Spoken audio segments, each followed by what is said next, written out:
Здравейте! Това видео е за елегантна лесна фонова плетка с нежен релеф. Леко прозрачна е и е подходяща за летни блузки, наметки и жилетки. Плете се с 2 бримки и 4 реда.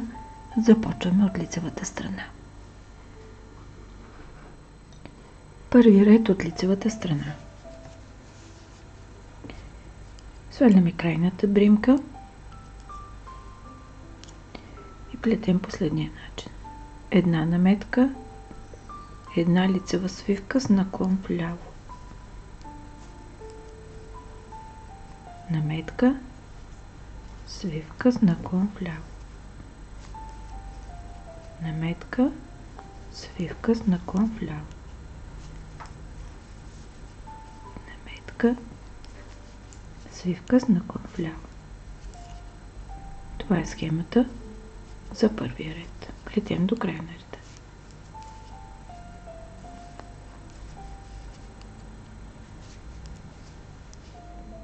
Втори ред от опаковата страна. Тук имаме 2 бримки, които изплетаме опаково последния начин. Първо подхващаме втората, тя е наметката. Изплитаме я опаково и я прехвърляме през първата. След което изплитаме първата. Изплитаме втората опаково, след това първата опаково. Втората опаково, първата опаково. Втората, първата. И плетем така до края на реда.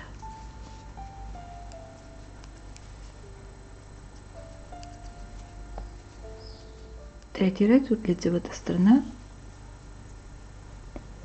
Тук от началото до края на реда плетем лицево. Четвърти ред от опаковата страна. От началото до края на реда плетем опаково.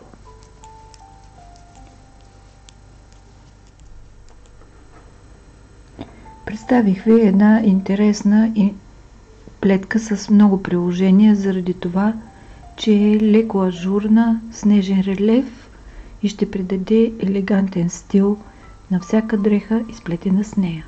Горещо ви я препоръчвам. Благодаря ви, че бяхме заедно. Ако харесвате това видео, натиснете бутон лайк. Абонирайте се за канала и за известията, за да гледате всички мои видеа. Пожелавам ви вдъхновение, плетете с любов и бъдете щастливи. До скоро!